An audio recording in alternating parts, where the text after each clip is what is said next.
Десятки телесных повреждений получила жительница Гродно после задержания сотрудницами ОМОНа. Теперь ей грозит до 6 лет лишения свободы. Инцидент произошел в ночь после президентских выборов. По дороге домой фармацевт Марина Поликарпова попала в облаву и оказалась в автобусе без опознавательных знаков, где ее заблокировали неизвестные и начали избивать. Позже оказалось, что это были сотрудницы ОМОНа. Во время нападения женщина оборонялась и, отмахиваясь, попала одной по лицу, а другую укусила за руку. После случившегося судмедэкспертиза выявила у задержанной 51 травму, а повреждения, нанесенные сотрудницам ОМОНа, не повлекли ущерба для их здоровья. Тем не менее, в возбуждении уголовного дела по факту избиения Поликарповой было отказано, а в ее отношении завели дело о насилии над сотрудницами милиции. Сейчас оно рассматривается в Ленинском суде Гродно. Кроме того, представительницы госорганов потребовали взыскать с пострадавшей материальный ущерб на сумму в 10 тысяч рублей.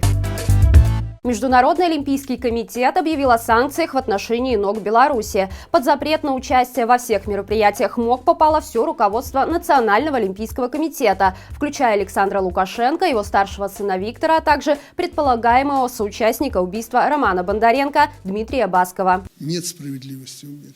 При этом в Олимпийских играх смогут принять участие спортсмены, которых уволили из сборных за их политическую и гражданскую позиции. Такое решение стало результатом работы Фонда спортивной солидарности Александры Герасимени. Руководитель фонда назвала данный прецедент историческим и отметила, что главной победой является восстановление прав спортсменов, пострадавших за мирное высказывание своих взглядов. При этом чиновники, наплевавшие на их права, понесут заслуженное наказание. Таким образом, к политическим санкциям в отношении Лукашенко и пособников режима теперь добавились и спортивные. У нелегитимного президента отобрали его любимую игрушку – хоккей. И кажется, это только начало.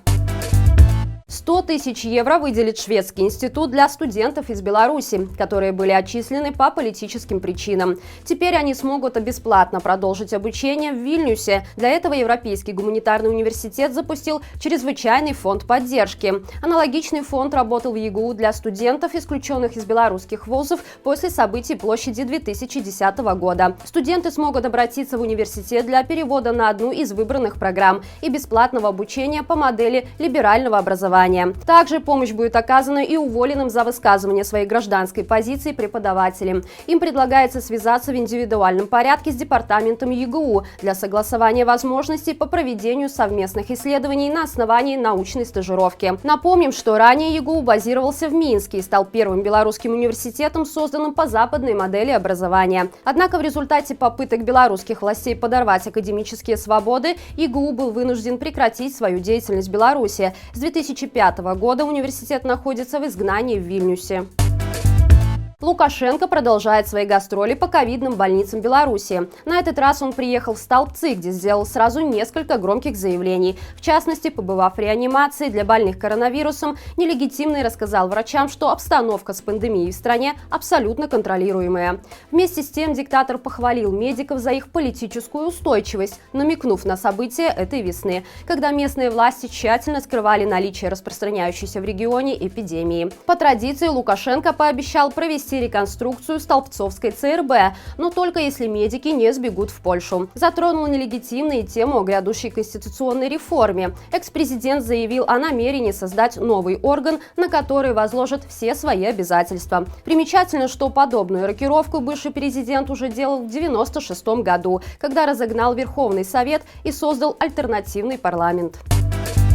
Силовики задержали учительницу прямо в школе за то, что она выпила чаю на площади в Белоозерске. Эта история началась еще в конце ноября, когда местная жительница решила отметить с друзьями свой день рождения. Люди собрались в центре города, поздравили именинницу и угостились тортом. Подоспел на праздник и наряд милиции, правда, без подарков. Силовики настоятельно требовали, чтобы граждане разошлись и снимали происходящее на видео. Первые задержания начались уже на следующий день. Виновницу торжества Валентину Тарасюк сделали обвиняемой в участии в несанкционированном массовом мероприятии и одарили штрафом $250. Ее друзей, среди которых была и учительница Татьяна Брич, задерживали на работе и дома. К некоторым из них ломились, и если люди не открывали, силовики отключали электричество. Татьяну Николаевну задерживали 3 сотрудников милиции прямо на глазах у ее учеников. Судить педагога за выпитый чай будут завтра в 14:30.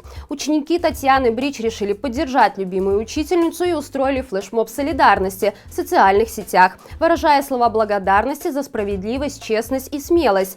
Для них Татьяна Николаевна – настоящий герой. Чего не скажешь о тех, кто готов ради новых звездочек на погонах превратить законы в какой-то безумный сюр. На этом у меня все. Не забывайте подписываться на Телеграм, Твиттер и Инстаграм. До встречи завтра и живе Беларусь!